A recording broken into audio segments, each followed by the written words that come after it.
Voilà, alors comme je vous l'avais dit ce soir, André, Pascal et moi, on va parler d'un thème qu'on a, voilà, du message que j'ai reçu, du thème que le Seigneur m'a partagé, et on va vous parler de la manne quotidienne. Et on a décidé de le faire chacun sous un angle différent. On va prendre le texte dans Exode, et c'est André qui va commencer. Alors moi, je lui laisse la parole. Bonsoir à tous et à toutes. Voilà, j'ai pris depuis déjà le chapitre 15, Exode 15, les versets 22 à 27. Moïse fit partir Israël de la mer des roseaux et ils prirent la direction du désert de Chour. Après 3 journées de marche dans le désert, ils ne trouvèrent pas d'eau. Ils arrivèrent à Mara, mais ils ne purent boire l'eau. Mara parce qu'il était amer, c'est son nom d'ailleurs. C'est pourquoi cet endroit est appelé Mara. Voilà. Alors là, on s'aperçoit qu'ils ne peuvent pas boire de l'eau. Ils sont 3 jours dans le désert et si on revient un peu en arrière, je suis revenu sur Exode chapitre 14, on s'aperçoit qu'ils râlent déjà. C'est lorsqu'ils sortent d'Égypte et puis qu'ils voient les Égyptiens les poursuivre. Mais Dieu va les protéger. Il y aura des ténèbres entre Israël et les Égyptiens durant la nuit. Ils vont être protégés là, mais malgré tout, ils râlent. Et Dieu va un peu se fâcher. Il va dire, mais c'est quoi ces râlements que j'entends? Et puis, il dit à Moïse, dis-leur de se taire. Et toi qui dis, étends ton bras avec le bâton que je t'ai donné. Et je vais fondre la mer en deux. Et c'est ce qui est arrivé. Et il est dit que durant la nuit, il est venu un vent impétueux, c'est-à-dire fort, mais un vent chaud qui a séché complètement ce passage et Israël a pu traverser. Israël a pu arriver de l'autre côté. Les Égyptiens les ont poursuivis, comme on le sait dans l'histoire, mais ils n'ont pas pu. Ils ont été recouverts par l'eau, ils ont été noyés. Et Israël les a vus au bord de la mer, ces cadavres des Égyptiens, tous les Égyptiens qui ont voulu les poursuivre. Et là, on voit qu'il y a un cantique à l'Éternel, le cantique de Moïse qui est chanté à l'Éternel. Il est dit que Israël a repris confiance en son Dieu et en Moïse, son chef, le chef du peuple hébreu. Et ensuite, on voit qu'ils recommencent quand ils arrivent à Mara. Ils arrivent, c'est vrai, aussi à Élim, où c'est qu'il y aura des palmiers. Des palmiers et 12 sources d'eau. Et ça, c'est très symbolique. 12 sources d'eau représentent les 12 tribus d'Israël. Et les 70 palmiers peuvent représenter les 70 hommes que Dieu avait demandé à Moïse de préparer pour lui. Il y a là quelque chose de puissant. Et Mara, amer, on le retrouve aussi on retrouve aussi Mara dans Ruth, chapitre 1, verset 20. La belle-mère de Ruth s'appelait Naomi. Et elle dit, ne m'appelez plus Naomi, appelez-moi Mara, parce qu'elle a perdu 3 personnes de sa famille, son mari et ses 2 fils. Naomi veut dire beauté, douceur, tandis que Mara, c'était amer. Par la suite, on sait dans son histoire qu'elle va reprendre son nom de Naomi, parce qu'elle va être bénie. En se mariant, Ruth va lui donner un fils. Et Ruth sera l'arrière-grand-mère, par ce mariage, l'arrière-grand-mère du roi David. Vous voyez, la lignée, elle continue quand c'est Dieu qui s'en occupe. Hein? Rien ne s'arrête avec lui, parce qu'il décide ainsi.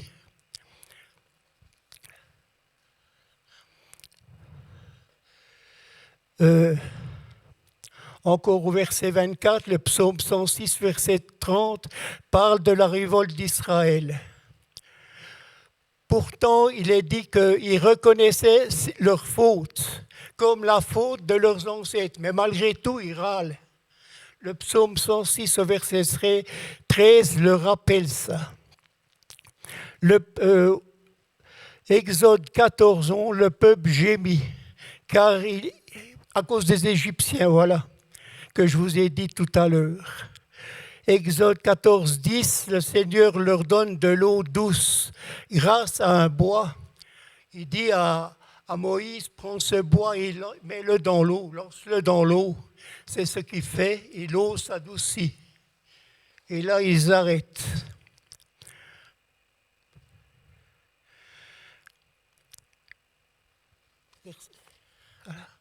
Verset. Et Dieu leur dit, ce fut là que l'Éternel donna au peuple, verset 25 encore, des prescriptions, des règles, et ce fut là qu'il le mit à l'épreuve. Il a mis le peuple là à l'épreuve pour voir s'il restait fidèle à lui. Dieu nous met d'abord à l'épreuve avant de nous donner la bénédiction. Il regarde comment est notre foi. À nous encore aujourd'hui, c'est la même chose. Et il leur dit, si tu écoutes attentivement l'Éternel, ton Dieu, si tu fais ce qui est droit à ses yeux, si tu prêtes l'oreille à ses commandements, et si tu obéis à toutes ses prescriptions, je ne te frapperai d'aucune maladie dont j'ai frappé les Égyptiens, car je suis l'Éternel, celui qui te guérit. Et en hébreu, celui qui te guérit, ça veut dire Yahvé Rapha, qui guérit, qui te conduit aussi. Il nous guérit et il nous conduit tout au long de notre chemin. Voilà ce que ça veut dire. Et puis ensuite, là, ils arrivent au CK, c'est 12 sources d'eau, donc à Élim.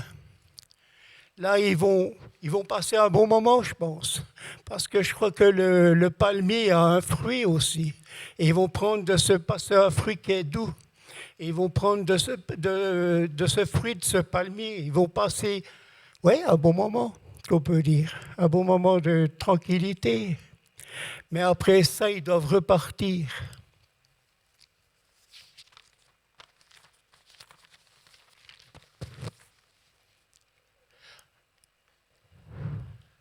Ensuite, toute l'assemblée d'Israël partit d'Élim et ils arrivèrent au désert de Sinde, qui est entre Élim et le Sinaï, le 15e jour du 2e mois. Écoutez bien ceci, après leur sortie d'Égypte, toute l'assemblée des Israélites murmura contre Moïse et Aaron dans le désert.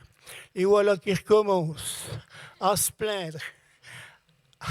À peine qu'ils ont dit qu'ils étaient d'accord de suivre Dieu et de suivre Moïse, peu de temps après, ça recommence de nouveau. Il y a 2 mois et demi qu'ils sont sortis d'Égypte et déjà il y a quelque chose qui ne va pas. Parce que Dieu leur a dit dans Exode 17.1, il campe à Réphidim et en suivant les étapes que l'Éternel leur avait ordonnées. Dieu leur avait ordonné des étapes à faire dans ce désert. Et ils le suivent.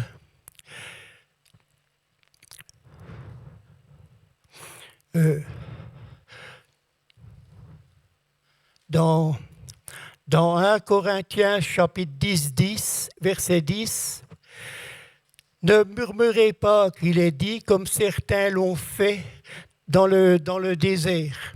Là, Paul rappelle qu'ils ont murmuré dans le désert. Et là, dans le Nouveau Testament, on s'aperçoit qu'il recommence de nouveau. Donc on voit que l'homme, toujours en train de rouspéter. On est toujours en train de rouspéter, il y a toujours quelque chose qui ne va pas. Alors que Dieu nous montre tellement de belles choses. Il suffit d'ouvrir sa parole pour le voir, pour le lire et pour le vivre. Il y a tellement de grandes choses dans cette parole. C'est merveilleux, je vous assure. quand on rentre dedans, on est tellement pris par cette lecture qu'on ne voit plus le temps passer. En tout cas, moi, c'est ce qui m'arrive. Hein.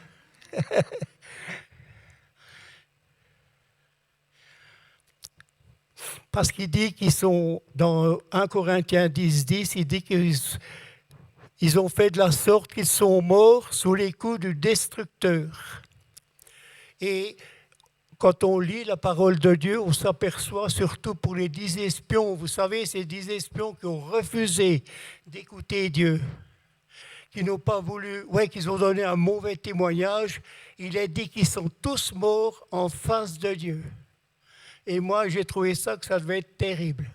Mourir en face de Dieu en ayant désobéi, en n'ayant pas dit la vérité, parce qu'ils voyaient de nouveau ce qui était mauvais, ils voyaient ces géants. Mais Dieu ne leur a pas dit de s'occuper des géants. Il leur a dit d'espionner le pays. Il leur a dit de voir les bonnes choses qu'il y avait dans le pays. Pas ces choses-là. Ces choses-là, lui, il le savait qu'elles existaient. Mais vous ne les jamais se débrouiller pour s'en débarrasser. D'ailleurs, quand on lit l'histoire qu'on voit Josué et Caleb, surtout Caleb, 45 ans après Caleb, il a 40 ans quand il rentre comme espion dans le pays. 45 ans plus tard, il vient redemander encore à Josué encore ce qu'il a droit. Et Josué lui donne la montagne de... La montagne de la tribu de...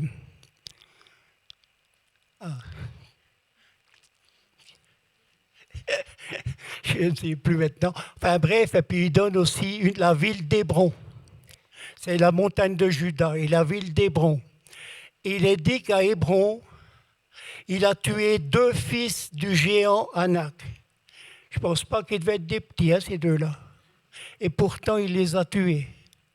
Donc, on voit qu'avec la grâce de Dieu, la puissance de Dieu qui pouvait mettre en nous, Dieu arrivait bien à s'occuper des ennemis qu'il y avait.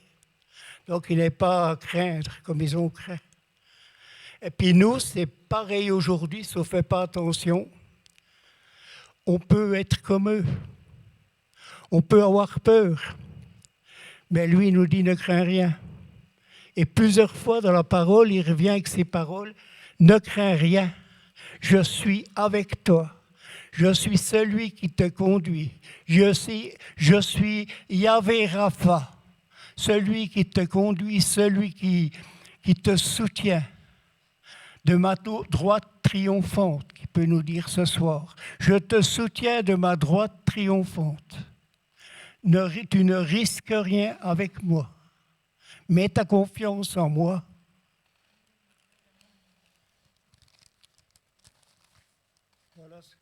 Voilà un peu ce que j'avais à dire.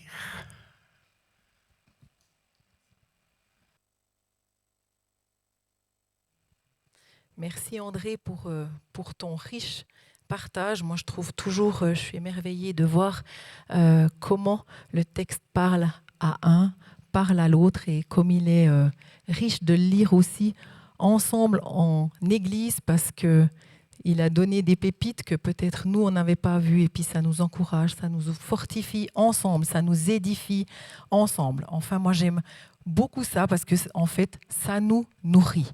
Et puis, ce terme, il n'est pas anodin ce soir parce qu'on voulait parler de la manne quotidienne. Et puis, moi, j'avais à cœur de vous parler de la manne céleste, de la nourriture que Dieu donne et comment Dieu nous donne aujourd'hui notre manne quotidienne pour chaque jour et à quoi elle peut s'apparenter pour nous qui vivons aujourd'hui. Et tout d'abord, dans le texte qu'a lu André, ce qui m'a frappé, c'est de voir les Israélites, comment ils se comportent à l'égard de Dieu.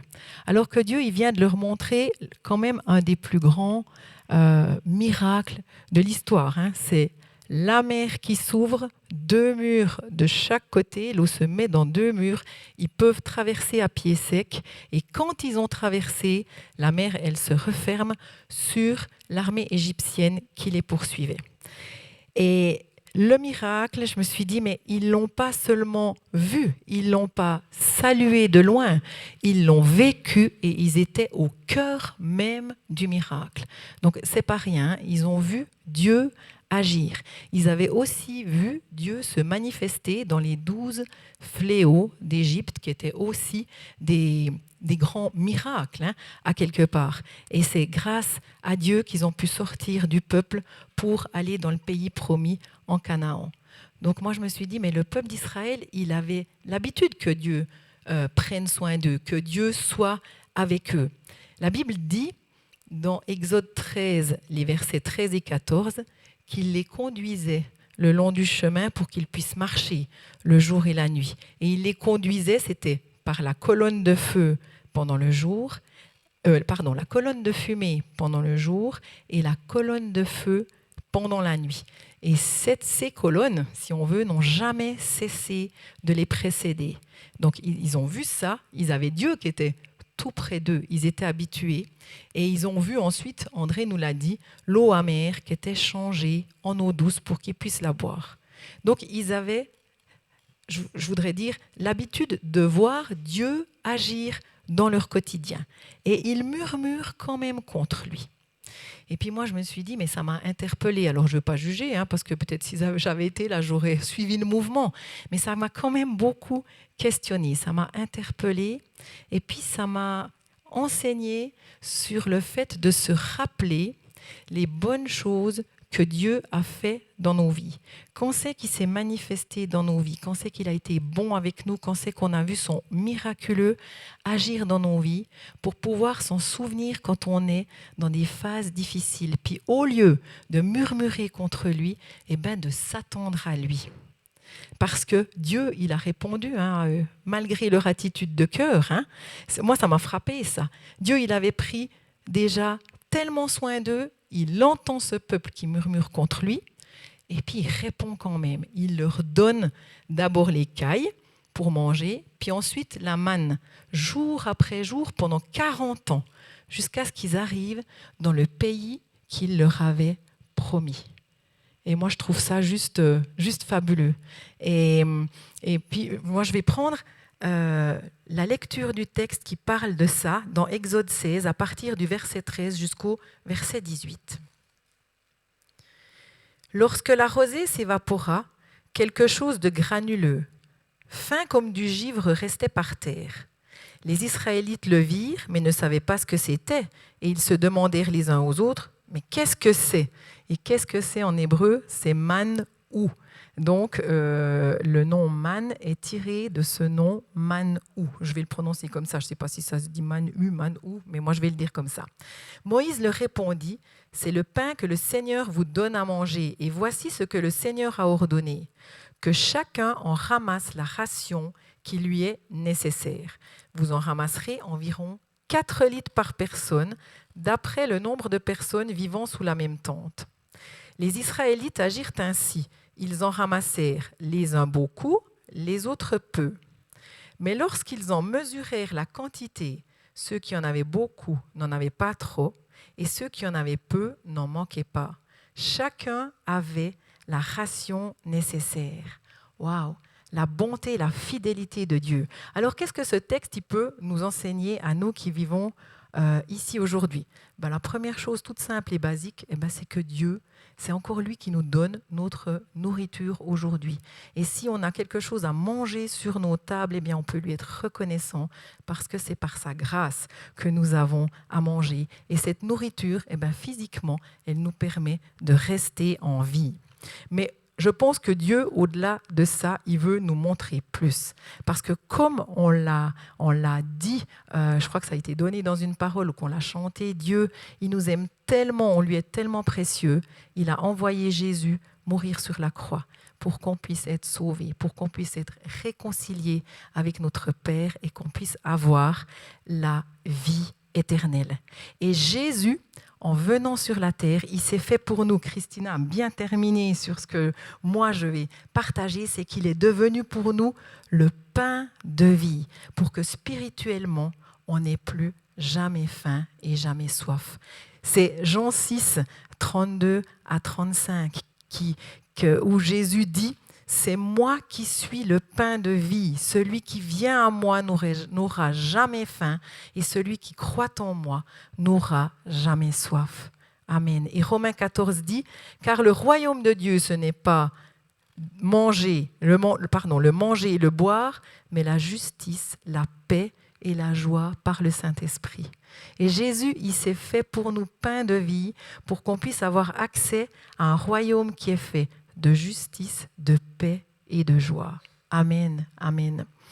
Et dans Exode 13 au verset 15, on voit qu'il est parlé de Canaan, le pays promis par Dieu. Et il est dit que ça sera un pays qui regorgera de lait et de miel. Et moi, je trouve intéressant de tirer un parallèle avec le psaume 19 qui parle aussi de miel, puisqu'il est dit au verset 10, à partir du verset 10, le respect de l'Éternel est pur. Il subsiste à tout jamais. Les décrets de l'Éternel sont vrais. Ils sont parfaitement justes. Ils sont bien plus désirables que beaucoup de lingots d'or, plus savoureux que le miel le plus doux, coulant des ruches. Ton serviteur éternel en tire instruction. Il y trouve un grand profit. Et ici, il est parlé des décrets de l'Éternel. C'est ces commandements, c'est ces bons principes de vie pour nous qui sont plus savoureux que le miel. Et là, on passe dans une autre dimension, parce qu'on ne parle plus de la simple nourriture à manger et à mâcher, mais on parle de nourriture spirituelle, à manger d'une autre façon, à méditer, à ruminer pour qu'elle porte en nous des bons fruits. Amen. Et ces commandements, ces principes, on les trouve dans la Bible. La Bible, c'est la parole de Dieu. Et quand on la lit, comme l'a dit André, eh bien, il y a des bonnes choses qui sont dedans. Elle nous nourrit, puis elle a un bon goût. Et quand Jésus il enseigne aux disciples comment prier, il leur donne le Notre Père. Matthieu 6, verset 11, « Donne-nous aujourd'hui notre pain quotidien. » Et puis souvent, nous, on le comprend comme donne-nous aujourd'hui notre nourriture pour ce jour, ce qu'on a sur notre table. Et puis c'est juste, mais je pense aussi qu'il y a quelque chose de plus que ça.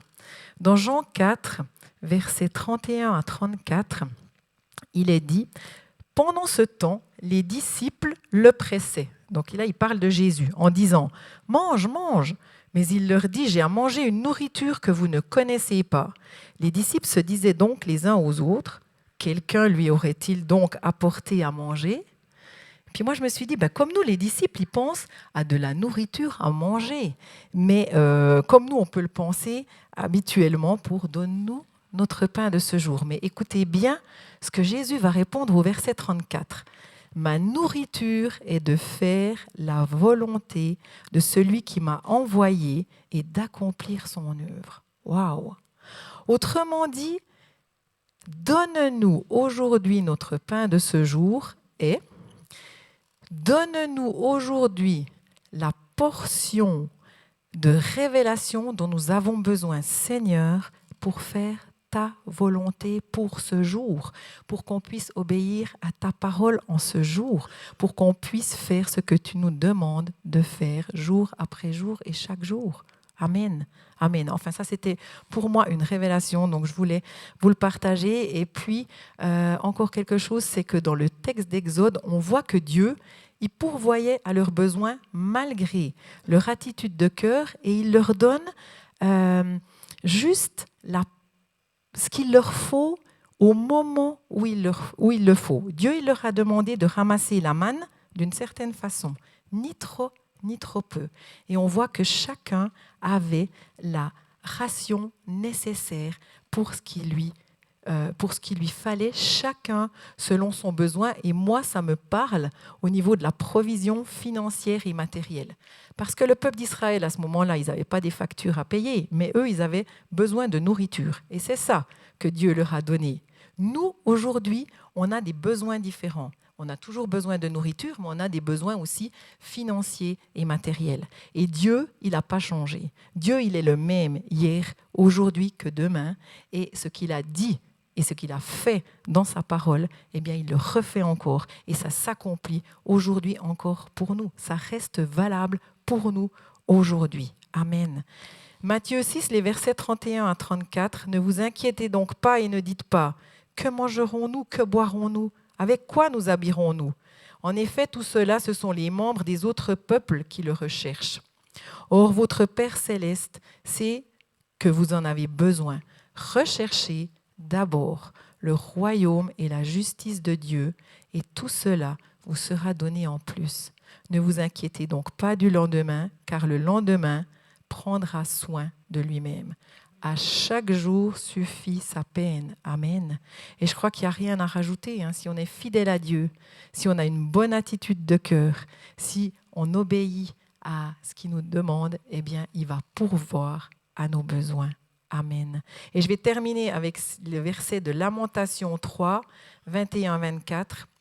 Voici ce que je veux méditer pour garder espoir. Les bontés de l'Éternel ne sont pas épuisées. Ses compassions ne prennent pas fin. Elles se renouvellent chaque matin. Que ta fidélité est grande, je le déclare, l'Éternel est mon bien. C'est pourquoi je veux m'attendre à lui. Amen. Alors, on voit la bonté, la fidélité de Dieu et je vais maintenant laisser la parole à Pascal pour la bonté de Dieu. Amen. J'aimerais juste rebondir sur ce que tu as dit quand tu dis que le Seigneur est le pain de vie, c'est vrai. Et pourquoi qu'il est le pain de vie? Parce qu'il est sorti de la maison du pain. Bethléem, ça signifie la maison du pain. Son lieu d'origine, c'est la maison du pain. C'est pour ça qu'il peut être le pain de vie. Voilà. Alors, je crois que c'est mon tour maintenant, mais c'est bientôt l'heure. Ils ont déjà bien parlé. Non, on s'est vu juste 1 heure de temps, une fois avant la célébration, pour savoir comment on voulait faire ce thème à 3. Et j'ai eu à cœur de parler de la bonté et de la fidélité de Dieu, de la grâce de Dieu également. Et je pense que toute la célébration était guidée ce soir, parce que les témoignages ont parlé de la bonté de Dieu. Dans la louange, il y avait la bonté de Dieu. L'impulsion de Lucie, elle nous a parlé de la bonté de Dieu. Et puis je continue avec la bonté de Dieu, mais je crois que c'est très important. Il y a plusieurs passages à ce niveau-là, mais dans Psaume 52, 3, il est dit que la bonté de l'Éternel subsiste pour toujours. Les bontés de l'Éternel ne sont pas épuisées. Dans Psaume 36, 6, il est dit « Éternel, ta bonté atteint jusqu'aux cieux, ta fidélité jusqu'aux nues. » Ça veut dire que pour nous, la bonté de Dieu, les grâces de Dieu, la fidélité, c'est immesurable pour nous. C'est vraiment une grâce de chaque jour. Et puis, comme Nathalie vient de le dire, mais ses compassions ne sont pas épuisées. Les bontés de l'Éternel se renouvellent chaque matin. Puis ça, c'est dans Lamentation 3, 22 à 23. Et puis, j'ai regardé dans la concordance les bontés de l'Éternel, les grâces, tout ça. Il y a une centaine de fois, en tout cas, centaine de passages où c'est parlé des bontés de l'Éternel. Plus de 200 fois, il est parlé des grâces de l'Éternel. J'en oublie sûrement, mais... Et puis, comme on peut l'entendre, chaque matin, les bontés de l'Éternel sont renouvelées. Alors, ça veut dire qu'à peu près, nous avons en tout cas 2 fois par jour, on peut lire dans sa parole les grâces, les bontés, et puis la fidélité de l'Éternel pour nous, quoi. Et ma question dans tout ça, je ne vais accuser personne, je vais parler en je, mais on pourrait dire on, je pense. Est-ce qu'on sait encore reconnaître les bontés de Dieu tous les jours dans nos vies? C'est vrai qu'on ouvre l'eau au robinet, c'est normal, ça coule. Le matin, on se lève, c'est normal. Il y a une pub qui dit ça à la télé, hein, c'est tout à fait normal, là, mais finalement, ce sont que des grâces. C'est des grâces et puis les bontés de l'Éternel pour nous. Et si je me souviens bien, la première Pâque que Dieu a instaurée, oui, ils ont été libérés du destructeur. Et après, la fête de Pâques, c'était pour se rappeler que Dieu les avait libérés de l'Égypte. Et je me rappelle, il y a longtemps en arrière, j'avais pris la décision dans un petit cahier de marquer tout ce que Dieu avait fait dans ma vie. Les choses importantes, j'entends une place de travail, je ne sais pas, plein de choses. Et j'avais pris l'habitude de noter. Et tout ça, maintenant je l'oublie, et c'est vrai, mais j'ai décidé de le refaire parce qu'on aurait tellement vite fait d'oublier toutes les bontés que Dieu fait pour nous, tout ce qu'il a déjà accompli. On ne se souvient pas de tout, on ne le note pas. Et puis comme ça, comme les Israélites faisaient la Pâque dans le désert, eh bien nous, en lisant ce livre, c'est une occasion de louer et de bénir Dieu pour tout ce qu'il fait pour nous, pour tout ce qu'il nous accorde tout au long de notre vie.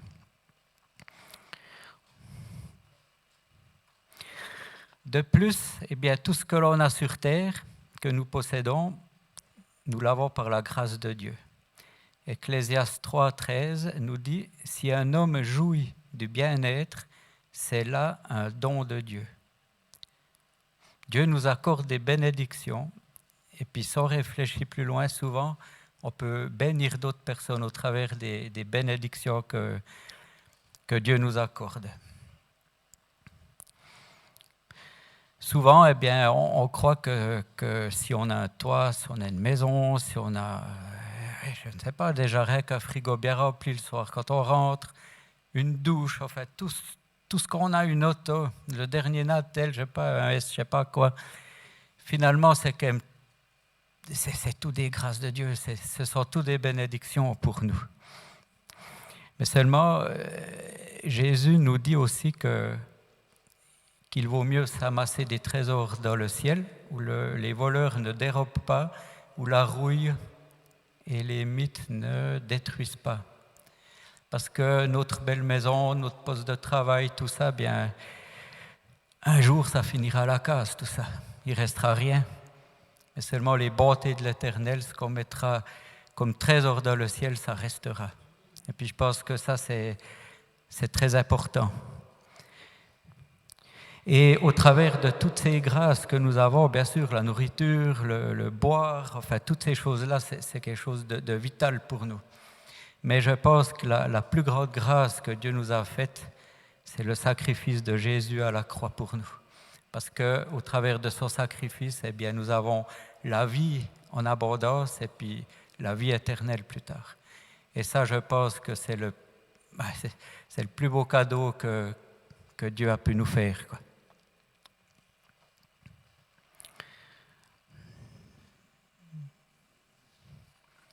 Je vais passer. Ensuite, j'aimerais juste un petit peu parler de la nature humaine et aussi un peu de l'équilibre, parce que notre nature humaine, c'est entre être et faire. Et puis l'être, c'est que si nous savons trouver notre satisfaction dans ce que Dieu nous a donné au travers de nous, comment Dieu nous a formés, j'entends notre caractère, la personne qu'on est, si on sait trouver ce que Dieu veut pour nous là au travers, eh bien je pense qu'on peut être heureux, on peut trouver, si on arrive à trouver ce que Dieu, la destinée qu'il a pour chacun de nous, si on est dans le plan de Dieu. Il y en a qui savent parler en public, il y en a qui ne savent pas, il y en a qui savent chanter, mais si on sait trouver ce que Dieu veut là, eh bien on est heureux, on est rayonnant de joie.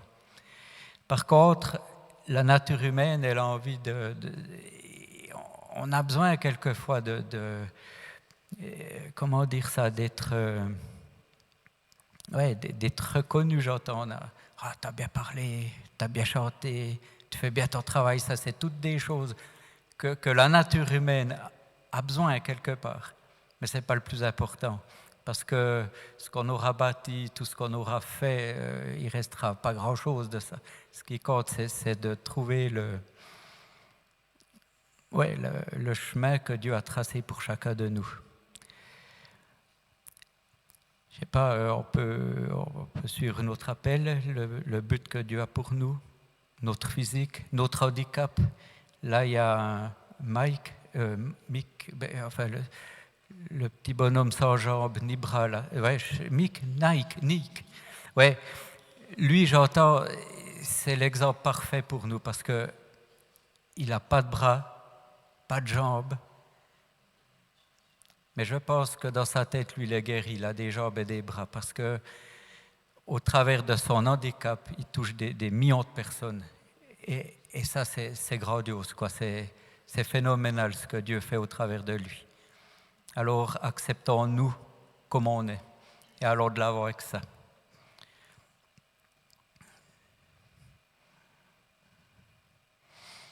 C'est comme les personnes qui réussissent leur carrière professionnelle, hein, ils peuvent être ingénieurs, ils peuvent être haut placés, toutes ces choses-là. Alors je ne dis pas qu'on ne doit pas être ingénieur, qu'on ne doit pas être haut placé. Mais souvent, les petits métiers sont dévalorisés par rapport aux personnes qui sont bien placées. Et je dirais qu'un éboueur qui ramasse les poubelles, tout ça, il a autant de valeur qu'un directeur d'une grande entreprise. Parce que le jour où il n'y a plus personne qui ramasse les poubelles, eh bien, en peu de temps, il y aura la peste, il y aura le choléra, enfin, je ne sais pas tout ce qu'il pourrait y avoir. Il y a des gens qui travaillent dans des fouilles, il y a des gens qui réparent les fuites d'eau, mais s'il n'y a personne qui répare la fuite d'eau, ben, le directeur, le soir, il ne peut pas se doucher non plus. Non, mais ça fait rire, mais j'entends, c'est tellement vrai. Alors, Dieu a créé des gens capables d'être directeurs, et puis il a créé des gens, ma foi, qui ramassent les poubelles. Mais je pense qu'on ne doit pas voir ça comme étant dénigrant, mais on doit voir ça comme étant juste, quoi, selon Dieu. Parce que le corps humain, comme on est fait, j'entends, on ne peut pas tous être la tête, on ne peut pas tous être les yeux, on ne peut pas tous être les pieds non plus. Mais si la tête, elle n'a pas des jambes et puis des pieds qui l'amènent voyager, ben, elle ne bouge pas. Hein. Et puis si les pieds, la tête ne leur dit pas de bouger, j'entends, ben, ils ne partent pas non plus. J'entends, c'est une manière un peu peut-être simple de voir la chose, mais je pense que ça a son importance. Et puis, bien sûr, j'ai parlé que tout était grâce, les bontés de Dieu, tout ça. Et celui qui trouve son travail, c'est là aussi une grâce de Dieu. Et comme dans toute chose, je pense qu'il y a les grâces de Dieu, il y a les bontés de Dieu, il y a aussi Dieu qui nous donne un travail, tout ça. Et je pense que Dieu, dans tout ça, il est aussi très équilibré. Et il y en a, bien, ce sont des acharnés du boulot.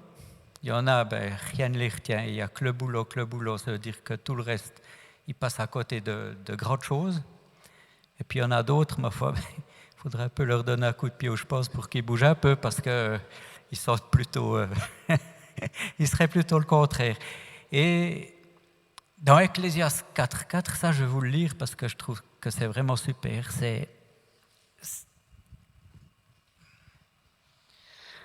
Dans Ecclésiaste 4.4, il est dit « J'ai vu que tout travail et toute habileté dans le travail n'est que jalousie de l'homme à l'égard de son projet.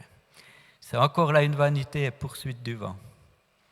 Mieux vaut une main pleine avec du repos que les deux mains pleines avec travail et poursuite du vent. » Et ça, c'est un passage qui m'a marqué il y a déjà bien des années. C'est que, ouais, à un moment donné, j'étais aussi un peu un ravagé, quand je faisais trop. Le samedi, je bossais aussi. Et Dieu m'avait donné ce passage. Et là, j'avais compris que finalement, c'est pas de Dieu, ça. Et trop peu, c'est non plus pas de Dieu. Il faut être équilibré. Et quand j'avais lu ce verset qui disait « Vaut mieux une main pleine et repos que les deux mains pleines », ça veut dire qu'on accumule, on engrange, et puis finalement, le reste, ben, on n'a plus de vie à côté. Et ça, c'était une chose. Et puis une chose, un verset que j'aime particulièrement. Il est chouette parce que Dieu est bon dans tout cela. C'est dans Proverbe 2, verset 26. « Car il donne à l'homme qui lui est agréable la sagesse, la science et la joie. » Ça veut dire qu'à l'homme qui est agréable à Dieu, Dieu il lui donne beaucoup de choses. Il pourvoit ses besoins, il le oint particulièrement. Mais c'est là que c'est intéressant. Mais il donne aux pécheurs le soin de recueillir et d'amasser, afin de donner à celui qui est agréable à Dieu. C'est encore là une vanité et la poursuite du vent. Et ce qui est très intéressant dans ce passage-là, c'est que au méchant, celui qui ne connaît pas Dieu, il donne le souci d'amasser. Ça veut dire que c'est lui qui se crée au boulot, mais pour donner à celui qui est agréable à Dieu. Mais c'est fantastique. Il y a des gens qui ne connaissent pas Dieu, qui construisent des empires, mais vraiment des empires. Mais tout ça, Dieu l'utilise pour donner à ses enfants. Voilà, c'est ce que j'avais un peu à vous dire. Et comme ce soir, on a beaucoup parlé de bonté, j'aimerais juste finir cette prédication à 3 par un chant qu'on chantait il y a longtemps, « Car ta bonté vaut mieux que la vie ».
De quoi?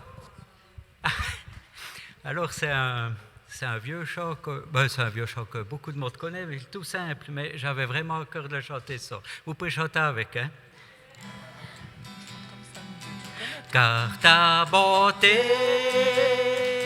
vaut mieux que la vie, car ta bonté vaut mieux que la vie. Mes lèvres célèbrent tes louanges, j'élèverai mes mains en ton nom. Mes lèvres célèbrent tes louanges, j'élèverai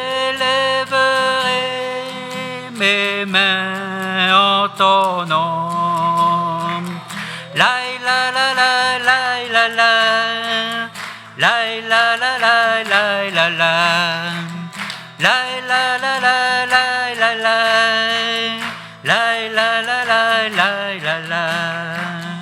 Car ta bonté vaut mieux que la vie, car ta bonté vaut mieux que la vie. Mes lèvres célèbrent tes louanges, j'élèverai mes mains en ton nom. Mes lèvres célèbrent tes louanges, j'élèverai mes mains en ton nom.